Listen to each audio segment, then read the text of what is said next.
Ladies and gentlemen, welcome back to another episode of Beyond the Bubble. Today we have a very, very special guest with us today who has uh, been in the startup space for a few years now. He originally was in the fintech space, then the fitness space. His most recent and last foray was in the grocery startup space, which was huge early, right around COVID. And he co-founded Flink, which was a German grocery delivery startup. It had over $1 billion valuation, was one of the fastest growing unicorns at the time with over 10,000 employees. He took his exit in 2022 and decided to travel a little bit, and that's what got him to what he's doing today. He is the co-founder and CEO of Layla.ai, which is a AI first sort of travel agent, the travel partner that tries to understand you and tries to help you with your travel plans. It's a very interesting way with how he describes it because, for me, it was an AI first product that was trying to disrupt a particular industry. It makes a lot of sense. I used it last night just to sort of test it out, and I could very clearly see, where this was going. But the way that he describes it is actually phenomenal. I'll let him do that. Saad Saeed, from the city of Rawalpindi all the way to Germany. It's amazing to have you here. Thank you so much for taking the time. Thanks so much, Muzamil. It's a pleasure and honor to join you. Saad, I'm going to just start off with trying to get a bit of background of the last 5 to 7 years of what you've been up to, and then if you could explain what is Layla and what does it do for in the travel space. Yeah, definitely. So for me, I get super passionate about building consumer products and also those products that really change the way people are using some things.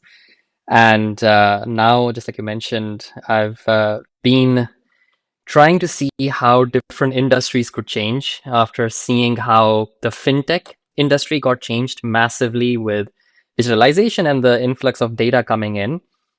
Grocery delivery was another industry that, especially with COVID, mobile apps and e-bikes, was really ripe for disruption. Even though there were decades of companies that have tried to do grocery online and failed. I think the first big failure was in 1999. So it's really interesting when there's been a lot of people that have been trying to do solve a problem, and it's just not the right time or the market or the technology. And now is for travel planning, and the thing that I'm super excited about, which is another thing that a lot of people have tried and went after. But now we finally have a technology that can take all of the possible parameters that are involved in a trip, such as, is it the right weather? Does the flight come at the right time? Is my hotel going to be close to the activities I'd be doing? All of those thousands of small micro decisions that you take, now you actually have a brain that can actually take all of that and process it in a good manner. So we're excited about where this could go. Okay, that makes sense. So, my issue with travel is, and this is someone who very early got onto the travel tech space, so the Expedias and all of those. I remember back in the day, the travel experience was you'd call a travel agent. They would, build a plan for you. That plan would more often than not be generic, and you wouldn't really know the best possibilities you have. And then you had the sort of Expedias of the world and the Google Travel come in, and the understanding was all these travel agents are going to get disrupted. Now you're just going to Google it. Everything is available. Just go and book booking.com, this, that. Over time, I just feel like it's become more convoluted and more sort of noisy. And more often than not, I find myself relying on the travel agent again because online it just seems like they're using cookies to charge me more. There's a lot of narratives online about if you keep on appearing on the website, they're going to charge you more, they're going to do this or that. And it's it's one of the most nerve-wracking and anxiety-inducing experiences for the average traveler, by the way. I may not be the active traveler, someone who plans a trip every 2 3 months, but for the average traveler, every time I have to get a trip done, my God, what a nightmare it is. So um why do you think this is a space that A can be solved when there are incumbents worth billions of dollars? with huge teams, and arguably with a lot more data available to them than you do. What makes you feel like this space can be disrupted? Yeah, first of all, I completely share the experience that you've had, and I think a lot of us do. And the reason why travel online is so convoluted and the travelers are so commoditized is because of the status quo, which is the most profitable part of travel is travel search. And we have been taught for decades now that you put in a keyword, hotels in Barcelona, you're going to get 20 links. Each one of those links are going to be bidding upwards of $30 to $40 to get you. And then every time you bounce around these different links, these companies, or basically Google, is going to be making money.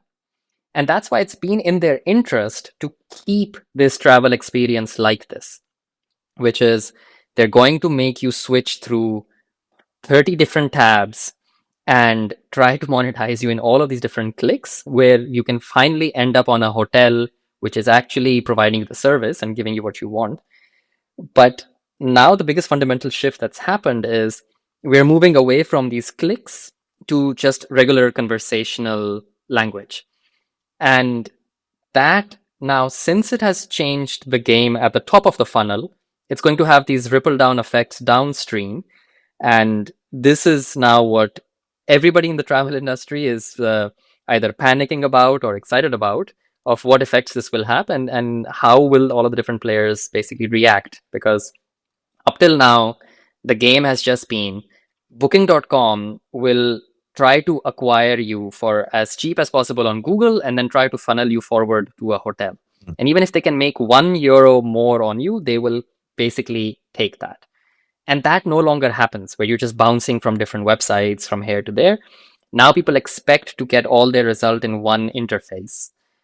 And that is basically what we are tackling with Layla, with which is rather than trying to send you off in 100 different tabs, how do we keep you in one interface, get to know you extremely deeply, and understand why you are traveling, rather than just constantly showing you results of book this hotel, book this flight, or book this car rental. Understanding the reason behind your traveling, and then coming up with something that really fits, which basically a travel agent would do.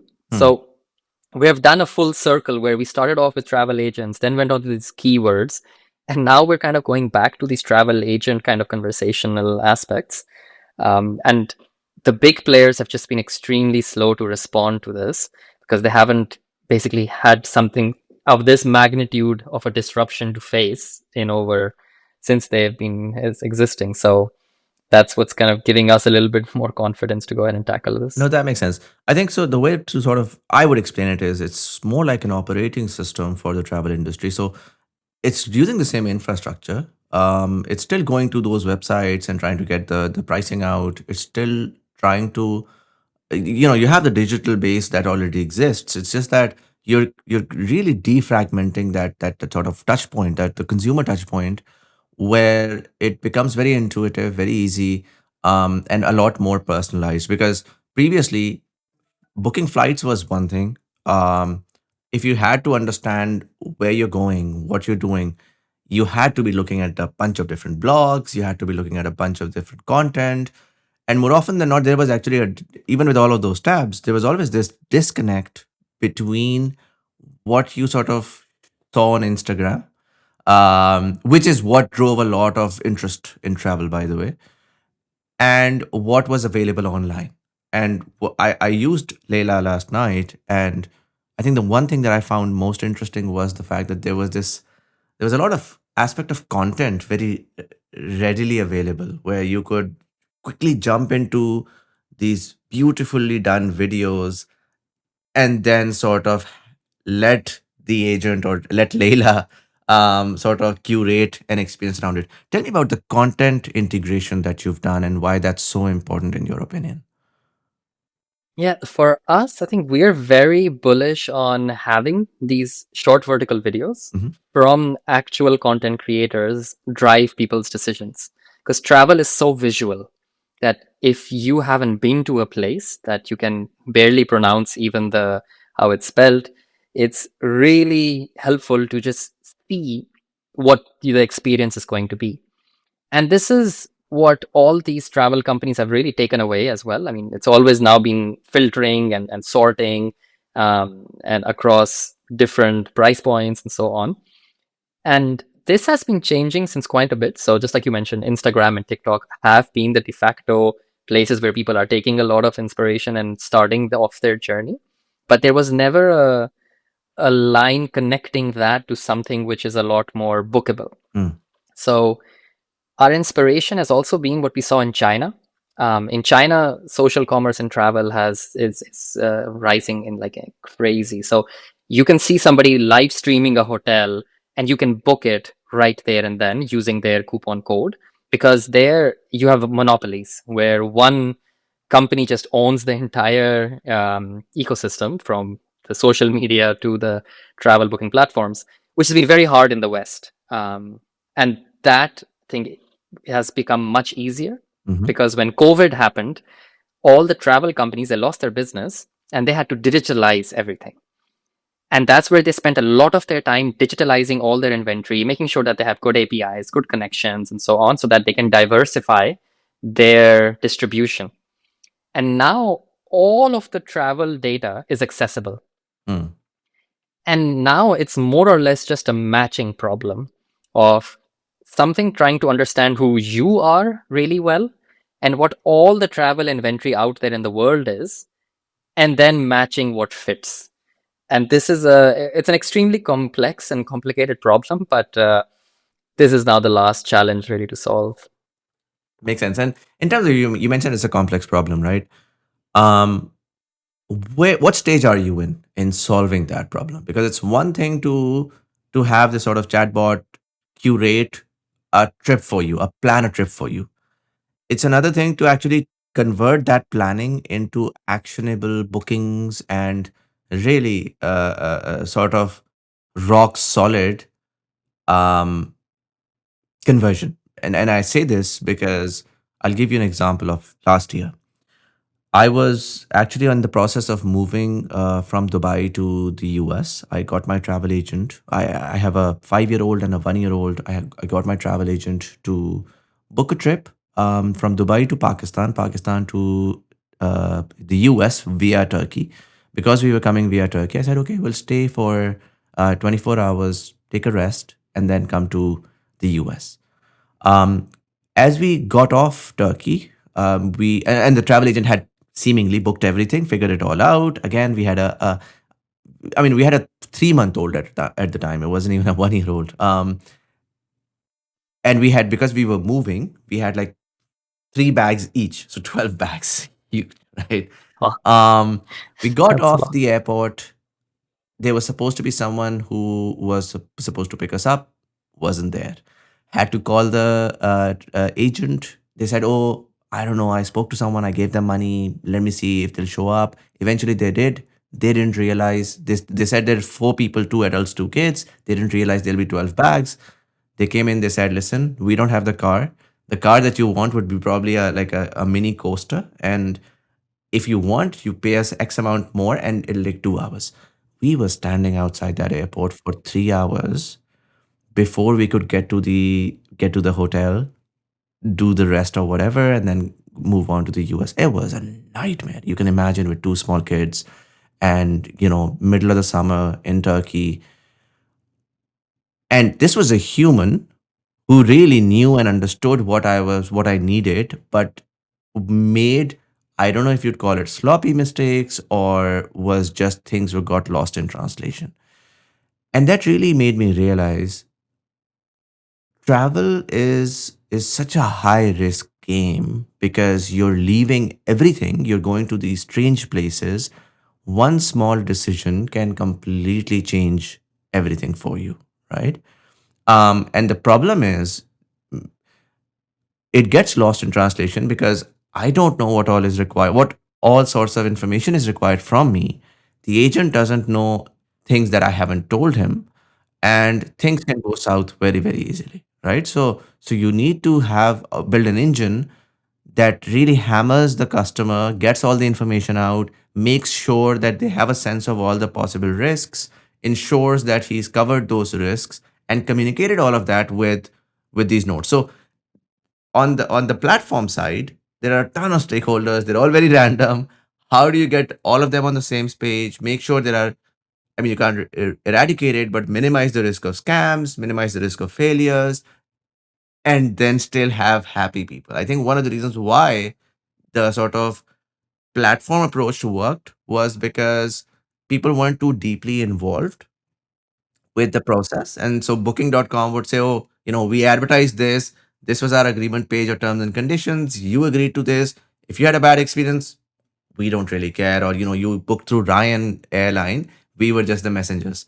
When you go in as this sort of planning partner, the risk just catapults, and people's expectations are every screw up is your fault.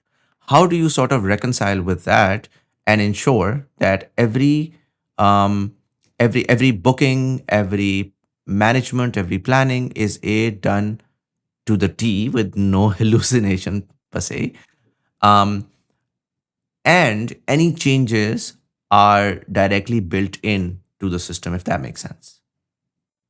No, it does, and I think your experience is unfortunately not a single off one, because there are thousands of possibilities of messing up, and I think because it's a logistical problem, one issue at one point is just going to mess up the entire issue that it goes forward.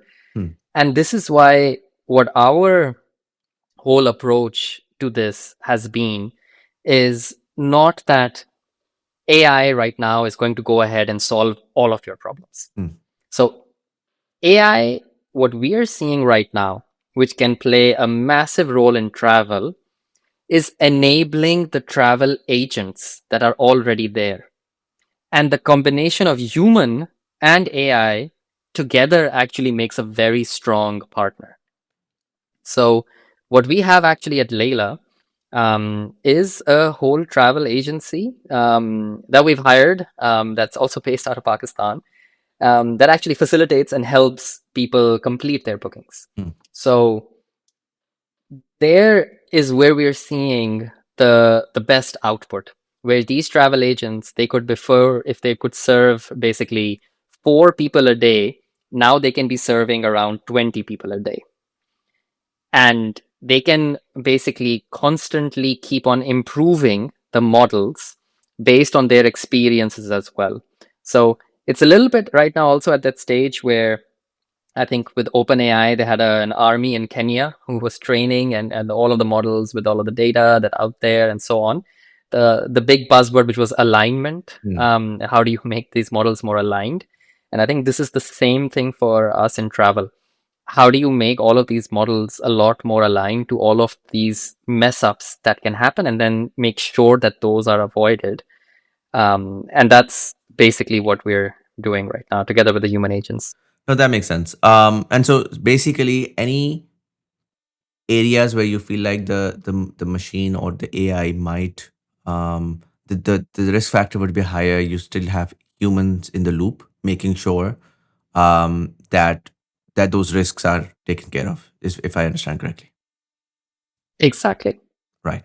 Um, Previously, you were in a grocery tech startup, and I'm just gonna say it. Grocery was like this sort of a pump, and then eventually came crashing down. It's the same with Pakistan. Arguably, I mean, we had the airlift story, which was one of Pakistan's most funded, fastest growing startup, and then it crashed crazily.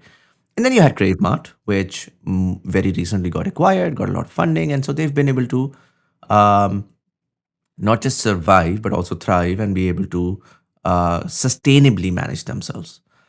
Um, what what do you think, or what would you say you learned from that experience? Where I feel like during COVID, the narrative and the VCs overtook the startups, and a lot of people were pushed into growing too rapidly, creating insane valuations. And then when the real world happened, the dynamics shifted, and the actual real um, outcomes were very different, and therefore, obviously, the valuations then had to correct, and then that led to a lot of these businesses shutting down. Um, my question to you would be, what was your exit like from Flink? And with AI, and again, my thesis, as most people would understand in this show as well, is that I feel like there is a narrative problem with AI now increasingly, and there are increasing calls for AI is a bubble. Now, the problem with that is for the average Joe, whenever the flip happens, they tend to completely reject. They're like, oh, we always knew this was never going to work. It was too good to be true. The truth is somewhere in the middle where it is going to work. It just has to be done a little more sustainably. And with AI particularly, I 100% know this technology is so phenomenal that it is going to meaningfully change the way that we interact with every touch point, whether it's travel, whether it's finance, whether it's anything. And so, what was that experience with Flink like in terms of the super high growth and then the correction? What did you learn from that, and how are you implementing that in this new sort of buzzy AI space that you're in? Yeah, I think that's a really valid question because the reason why I also decided to exit from Flink was that I couldn't see it sustainably grow Mm, the way that it was growing because COVID was playing a massive factor towards it. Even though there were, and always the question is for consumer, how large is the consumer behavior shift and how long will it actually stay? mm, And for groceries, it was okay, the shift was massive mm, because you weren't really allowed to go into the supermarkets anymore. But the question of how much would it stay was always a question. That when all of the restrictions are lifted off and so on, will people still be willing to pay the extra margin to stay there or not? And I think this for me was always a big question. And I think airlift that you mentioned, I mean, I think that was just massive gross negligence of money management more than startups, because I think we can be very proud of Crave Mart mm, for what they've done for the name of Pakistan as well, saved it after all of the fiasco from airlift, and mm, I think has really also encouraged foreign investors to realize that startups in Pakistan can have an exit. So I think they've kind of shown that you can kind of sustainably take that forward. But for AI, I think within this is like is a very big question because especially if you go to the US or in the San Francisco, you have this echo chamber of people that will say it's the apocalypse are coming, all the jobs are going to be taken away, and so on. Um, I think personally, for me, in the two questions of how big is the consumer behavior shift mm, and how sustainable will it be? Will it just switch back to what it was before or not? In both of these two factors that I always really look at, I think for AI, they're both extremely high and positive. So the behavior shift is massive. Search, which is literally the way with which, the most profitable company in the world in history, Google, has now fundamentally shifted in such a short amount of time that this will have a ripple effect going forward massively. And not just search, but intelligence. I think the biggest question was, can you actually start replacing intelligence? Because the market cap on intelligence is in trillions. Because then you can replace every knowledge worker that's out there, and that is a shift that is way too big. And I think this was a question that was still out in the open, which it was, there were a lot of open of will it happen or not.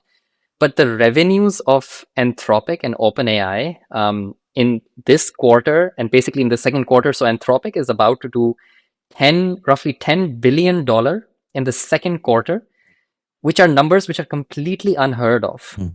For a startup to come to this level of revenue so quickly has never happened, not even on 10x at this scale. So, and especially money speaks louder than anything.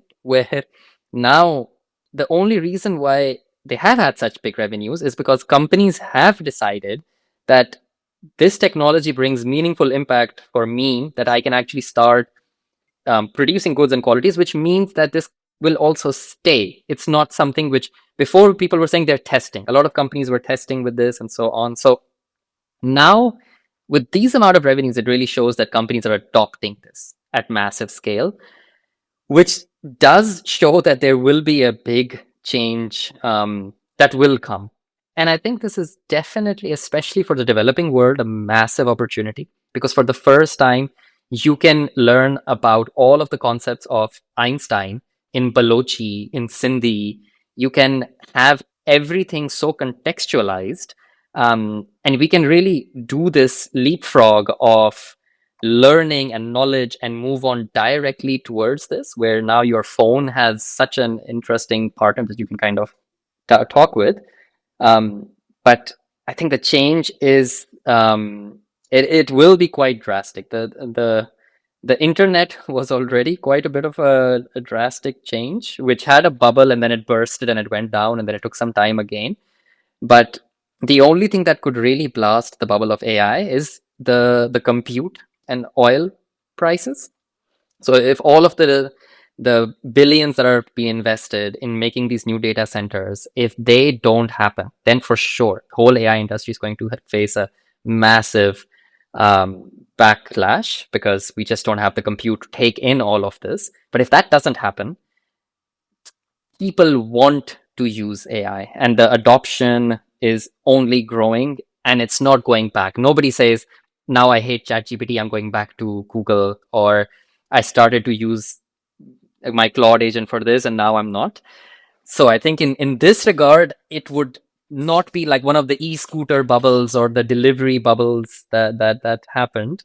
Um, Especially when robotics comes in and labor starts to get changed. I think this will we are looking at a world which will be very different in the coming years. That makes sense. I would push you back on the timeline though, right? So I feel like what a lot of these conversations tend to miss is that we're giving a vision of the future, which I personally think 100% exists. And it's, if you really look at the macros of it and you look at the developed world, it's an existential crisis for them to somehow the entire western developed world is right now going through a sovereign debt crisis, and therefore they can't afford to sustain the status quo, which exists because the cost of labor and the cost of intelligence is too high. They have the cost of energy is the same for them as the rest of the world, arguably sometimes even less so. The cost of raw material is the same. Commodities are dollar priced. They're the same all over the world. It is the labor and the intelligence that forces them to import from the factories of the world, from China, so on and so Hmm. forth. And then the same with intelligence, where I would argue, India is the largest exporter of intelligence and China is the largest exporter of labor or labor intensive goods. Um, and so it makes sense for the developed world to get into robotics, which we're seeing them do right now, and automate their factories so that they can bring those product manufacturing back to their countries, and then to automate intelligence so that they can stop the flow of that capital down to other countries, or stop importing sort of knowledge workers or intelligence from other countries. But the problem is when we say, labor is going to be automated and intelligence is going to be automated at scale, and then there is a whole fear element of jobs are going to go away, everything's going to get destroyed. I would argue that timeline is maybe 7 to 10 years of really actionably getting implemented across. 7 to 10 years are a generation. It's enough time for people Hmm. to pivot and come to terms with a new reality. I feel like most regular folks are assuming that timeline to be 1 to 2 to 3 years. And I feel like that's what ends up fueling the bubble narrative, where you mentioned yourself, the there are certain very clear bottlenecks in terms of energy, in terms of even I would break down AI into three parts: energy as the core, then there's machines, that the hardware that powers the models, and then the frontier models. Frontier models are growing 100%. The capital is available, the companies are there, and there's a new model every week, and they keep on fighting amongst themselves. But there is a bottleneck in terms of the chip manufacturing, the supply chains, the rare earth minerals, and so on. And there is definitely a bottleneck in the energy, where we just can't deploy, let's say, nuclear or other power as fast as we'd hoped. And so the two things in terms of expectations are what are going to, I feel like, and I think grocery is probably not the right example, but .com is. Internet did create the most valuable companies in the history of the world. Internet 100% created wealth beyond our imagination. It changed the way that we did business. It created entirely new industries, but it was overhyped in 99. It came out crashing in 2001. A ton of people lost their jobs and a ton of people got disgruntled and said, oh, it's all fake, when it wasn't.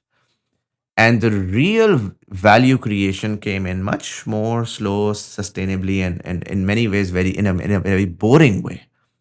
If I were to, I'm sorry with a very large context, but Yes. if I were to now push back to you with the timeline of it and how do you factor that into the way that you're doing business, because my understanding is you guys have raised $3 million.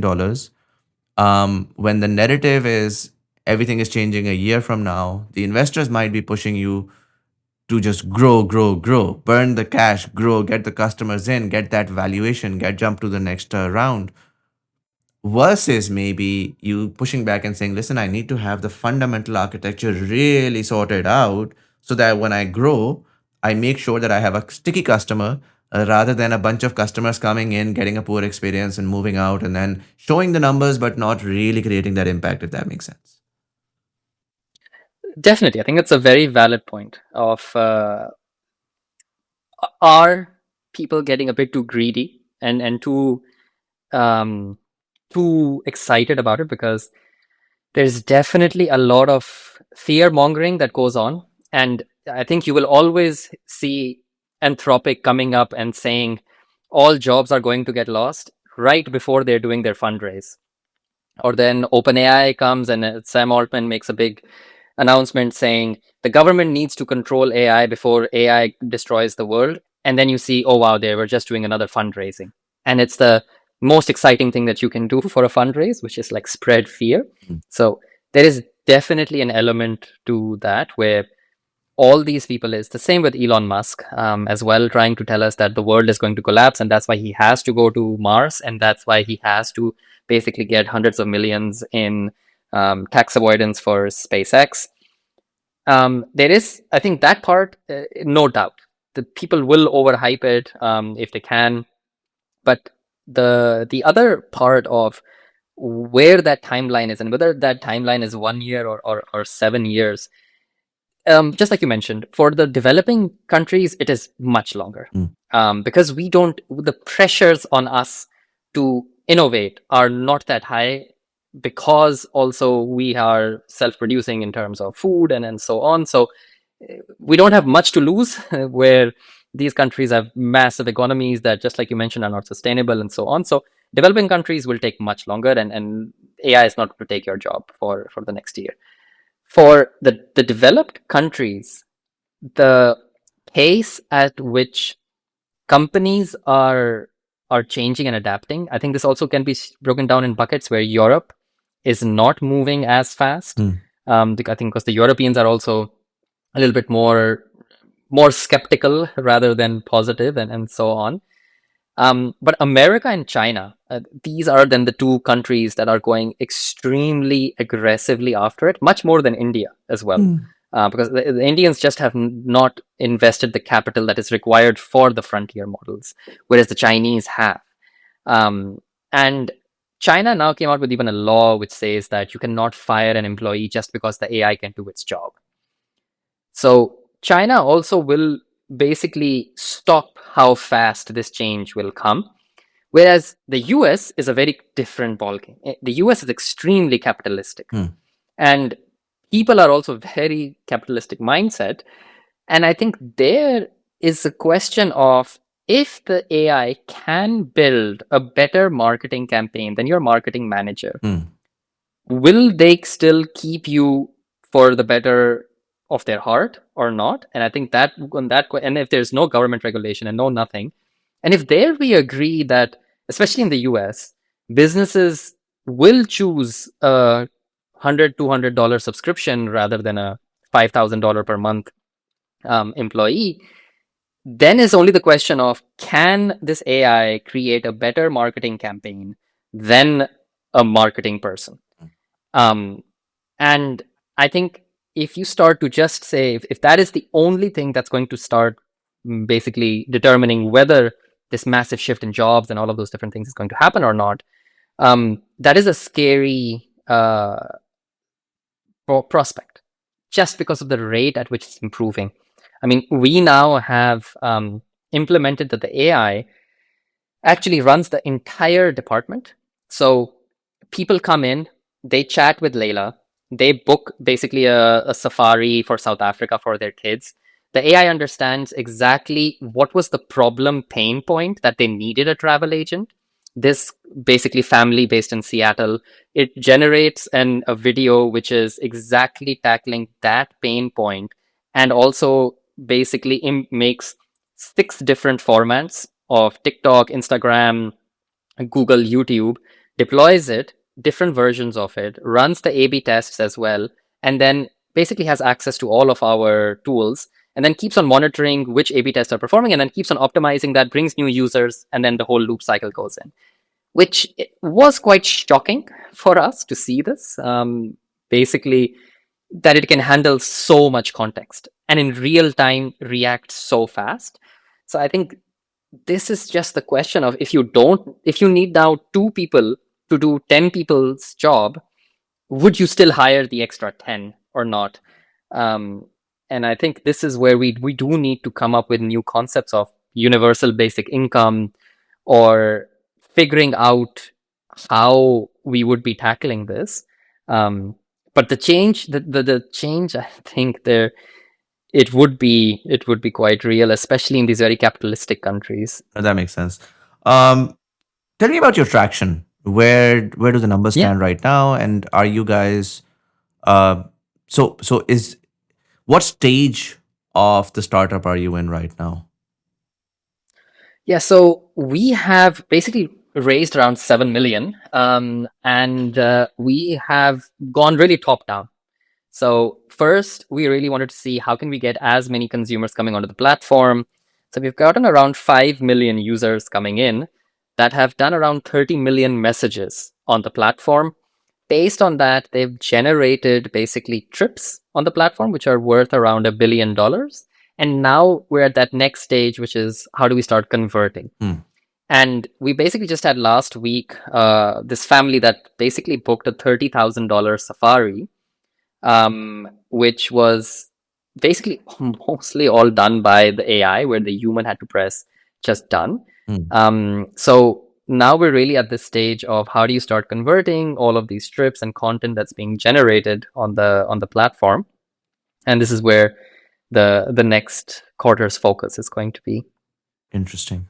Um, Run me through the investment, because I researched online. I heard Paris Hilton Yeah. invested in you guys. What did the raising look like in terms of the investors that you have? You went to the US for this. What are their expectations? Again, I'll ask because I fear that the investors tend to push people more than the founders really understand where the technology is and the pace that they're operating on. And so I'd love to know more. Previously, when we used to have conversations, it was always like, we raised X amount of money, this is what we're doing. I'd love to know about the investment side of things. What's the relationship like? How are there institutional investors? What are you hearing from their side in terms of how they'd Yeah. like for you to move forward? Yeah, so I think this time around, I had been a little bit more fortunate to choose to work with, because as you can imagine, like, you definitely have investors that keep on pushing, and they don't really care about the long term, but as long as they can get a return on the next round and can push a company into scaling something that doesn't work. And this time we basically have the founder of Skyscanner, who's invested, the founder of Booking.com. These companies have taken decades to come to where they are. So they are definitely very supportive and very much understanding that scaling the wrong thing is the worst thing you can do because there's no turning back after that. Mm. And we basically have quite a global set of investors because travel is so global. So we have United Airlines, the largest airline in the world, who's invested. We've gotten um, First Minute Capital, which is basically run by Brent Hoberman, who's the founder of lastminute.com. And we also have Chinese investors. So we have basically Baidu Ventures, who are the Google in China, and then also M13, which is based out of San Francisco. So basically quite a global set of Fascinating. And investors. I think one of the best things here, in my opinion, is the fact that you have very focused investors who are part of that particular industry. They're not just people with money and wallets. There are people who understand deeply the space, and they also understand how it can potentially evolve. And so my understanding is that not just people with money. I mean, let's say Booking.com or Skyscanner, these are people with incredible amounts of institutional experience as well as data and so on and so forth. And so, is that relationship just exclusively just, hey, we gave you money, build what you can and see where it goes? Or is there a more deeper relationship there where you're learning from their institutional sort of knowledge base and that experience that they bring to the table? Yes, these are founders of the business, so they basically give their own personal Right. money in there, and they're very heavily involved. And I think they really helped in shaping the business because in travel, the problem is there's too much that you can do because everyone has some need, but there's very different varying amounts of how much money you can make out of this, and also why travel has the highest rate of failure for startups.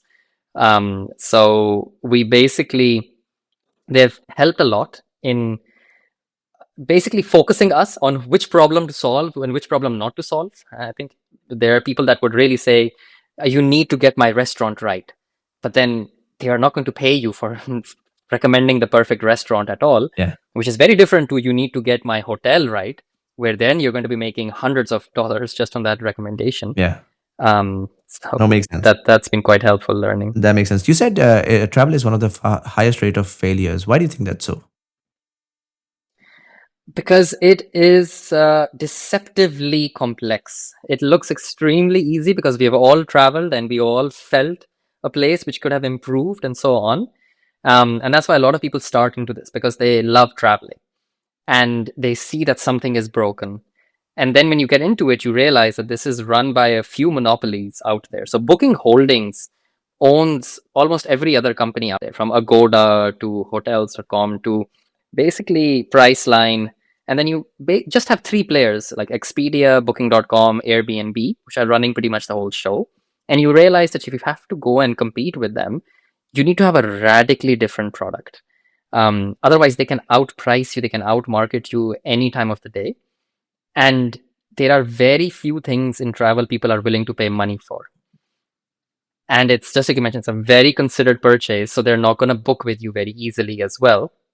And this is why a lot of it's basically been called the graveyard for startups, because there's just been so many travel companies that have come and tried to solve a certain stage and funnel of it Hmm. and not succeeded. No, that makes sense. You mentioned that you got already now millions of users. You have a lot of these sort of journeys that you've created.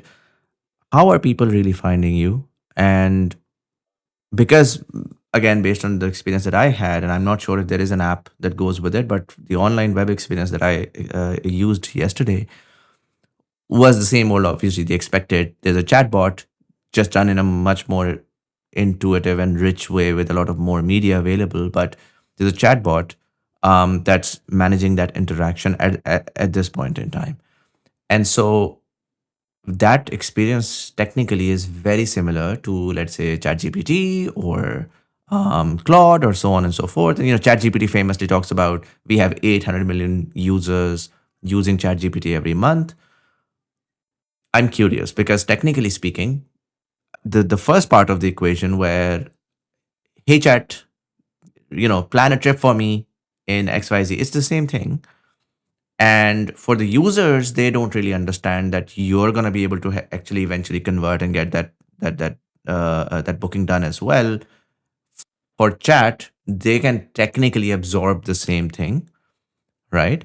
So how do you A, differentiate yourself, and B, how do you then enable users to find you, considering they're increasingly not going to Google, and because historically it was all about search and SEO and so on.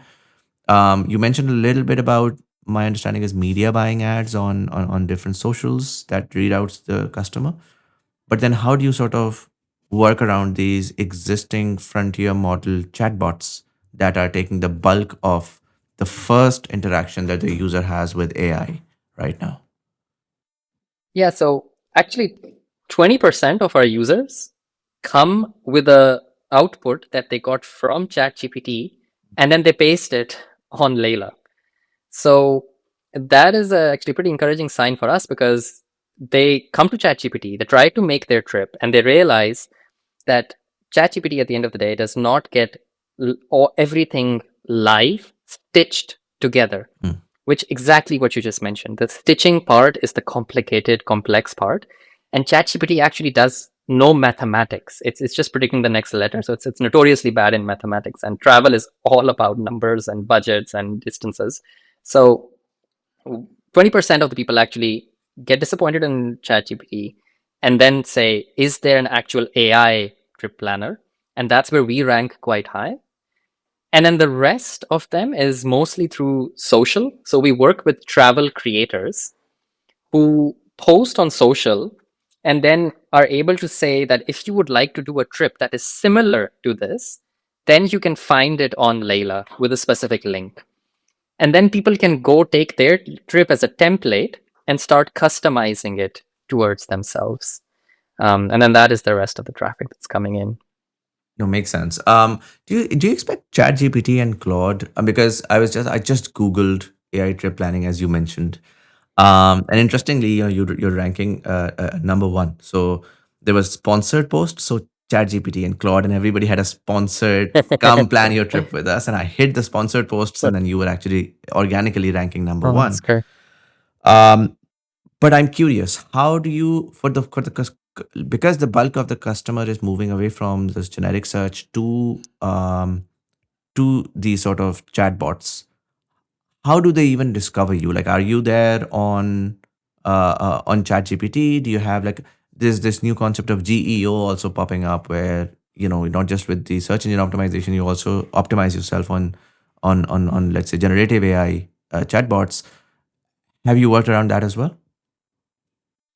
Yeah, so we're also right now on ChatGPT, and this is where we worked basically with a startup called NoodleSeed that allows any business to come and be on ChatGPT within basically a matter of days. And that allows people to already have the first initial experience of Layla, which is a lot more richer content and so on, inside ChatGPT. And then that can bring us traffic directly onto the platform. Interesting. Um, what do you think the future of AI is in travel? I mean, what's the vision here? I get what you're doing right now. I understand technology is rapidly evolving. You might have a There might be things that you might imagine but are not possible right now, just because of the scale Mm. and the infrastructure. What's the vision here? What does it look like 10 years from now? So the the biggest change, which I think the first phase of these travel chatbots have come and it's not really succeeded. None of the big players have made a big difference and so on, which has just been to convert the existing way that which we do stuff like the search box and filter and try to make it into a chatbot. Hmm. And the future of that is really where you have a personal travel agent that knows you so well that can basically be acting as that assistant that you or if you would be paying a luxury travel agent for. Hmm. And that luxury travel agent doesn't take decisions on its own, but it's always collaborative because travel is so personalized. So they always know the right stuff to show you, to excite you about it, and then to make you and surprise you and do stuff together. So it is, how can you actually recreate that luxury travel agent would takes care of those small little things that your little kids can also enjoy and all of this. And I think actually solving that case where you end up with 12 suitcases, but also that travel agent actually does realize and know that and can inform that in the future. So I think solving that case is so much more complex than it comes out to be, and the current LLMs are also not equipped to handle that complexity. But that is where we want to be going towards, where the next travel planning is so effortless that you can actually really just focus on the planning piece, the traveling part, and all of the planning part has been delegated towards another agent. Mm. Do you think it's the biggest, or I would argue, do you think agents of agents sort of a thing is what's missing right now, where every restaurant has agents and every you know car company has agents? So once you have that underlying agentic infrastructure, it'll become increasingly easy for these agents to then quickly talk to each other. What I'm trying to understand is, it's one thing for me to ask Layla to plan a trip for me 6 months from now, get all the bookings done, great. But now I'm there. I'm in Mexico. I'm it's my second day of travel, and then my son decides he wants to do something XYZ. Then I go back to Layla and I want Layla to do something immediately. I feel like I'm not sure if it'll be as runtime as I'd like right now, right? Because the human in the loop right now, even he would be available 12 hours depending on which country I'm flying in from. And I might call them. I'll be like, oh, listen, my son wants to go to a water park. I don't know if there's one. Can you figure it out? Can you book one? Um, right now, can Layla do that? Can Layla customize and tweak your trip on the go? And if not, do you think that is a lack of infrastructure where it the real time changes that are required, the bookings that are required, so on and so forth, that infrastructure structure does not just exist right now? I think the willingness, the cost and revenue piece is the only misalignment right now. Mm, Because to have an agent that's always on and online is still too costly. mm, The tokens that it costs and so on. And even though the technology is definitely there. So, but the future, this is also exponentially getting cheaper. The token costs are going much lower and so on. But the future really is where the agent can anticipate your need before you even think that it is coming up. And that's all about just knowing you better, knowing everything about the world, knowing that the weather changed, or mm, as soon as they know, okay, on day 2 you were supposed to go to the beach, but now the weather predictions have turned from sunny to rainy, it should already alert that and say, let's do an indoor event instead. And these are all of the things that where I think we already have the data infrastructure part of it as well. It's just that it is too costly to mm, keep on having this alive, while the user does not, the willingness to pay for this is not high, because you mm, don't really care that much about this pain point. mm, So I think we'll slowly get there as well. But for now, if an agent can even bring together and stitch together an entire complex trip, um, which is also not that well documented. So, for example, as a foreigner, if you want to go to and travel all of Pakistan, it's really not that easy. Not everything is completely laid out. There are certain areas which you shouldn't be going to. There are some areas that you should be going to, and so on. And you have to do a lot of research yourself, because when you land at the airport, there's not a lot of directions that also go and help you out with over there. mm, So I think this level of intelligence that can actually be scraping every possible blog, comments, fora, TripAdvisor, reviews, and so on, and then always guiding you in the best possible way, um, is something that I think the future would definitely be. no, that makes sense, and that's an exciting vision of the future, because I feel like you could really be a solo traveler with like headphones in your ears, and with a always on agent telling you about, oh, why don't you go here, don't go here, there's a security, like you mentioned, the security thing is such a real thing, because a lot of foreigners would never really understand the local nuances of culture, of Mm. secure districts and non-secure districts, and that can actually on a real time guide you on what you should be experiencing because they know you so well. That makes a lot of sense. I love the vision here. Sad, I'm going to wrap this up. I just want to get a sense of what your most favorite startups and builders are right now in the space. And I don't want the more famous ones. I want the more unheard ones, particularly in the travel and then the wider AI space right now. Yeah, so I think, just like I mentioned, we're definitely working with one, which is NoodleSeed, Mm. which actually enabled us to come to on ChatGPT, Anthropic extremely fast. And I think GEO is right now on everyone's mind. And being inside of these platforms it has been extremely interesting for us of how quickly that whole experience really was. I think the second thing that I personally really like, which would not be that that famous, would be something called frames. It actually allows you to create music videos for your own music, and I think that is something that is as a musician, it's super cool if you like music but you don't have the skills to create videos for your music. Hmm. Now you can finally have both and then have that whole experience. And then I think the last thing is maybe just the way certain companies have already used AI, such as the Whoop band for fitness. Hmm. Their AI assistant is so good. And it's also just because it knows so much about your heart rate, what your how your sleep has been, and so on. I mean, it's measuring around like 10,000 data points about your body, and then the level of insights and the recommendation that it gives to you is just so on point and personalized that I think that's a phenomenal way that they have kind of used that for the betterment of your health.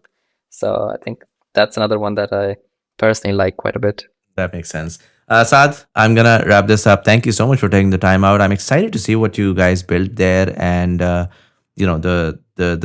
journey towards eventually creating that sort of completely autonomous intelligence in the travel space. Wish you all the very best. I know it's a tough industry, but I think you have with your experience. I'm excited to see what comes out. Thanks so much, Mazim. It was a pleasure. Have a great rest of the day. And for all of you guys, let me know in the comment section below, have you used Layla.ai? Even if you haven't, we're going to put a link down in the description. Check it out.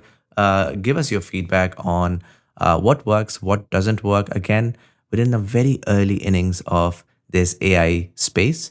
And so even if something feels broken right now, it can very, very rapidly be fixed. I think one of the greatest things that has happened in this AI, this new AI race that's happening compared to cloud and apps and internet before it is the founders are very much out there and they're very approachable in many ways. And so the distance between what the product is and what the product can be is really dependent on how much the users can sort of interact and share that feedback with the founders as well. And so I'd love to hear your comments in the comment section below of what you love, what you don't like, and what you think can be improved. But nonetheless, this was Sayyid Muzamil Hasan Zaidi. You are watching Beyond the Bubble. Thank you so much for watching, and I'll see you in the next one.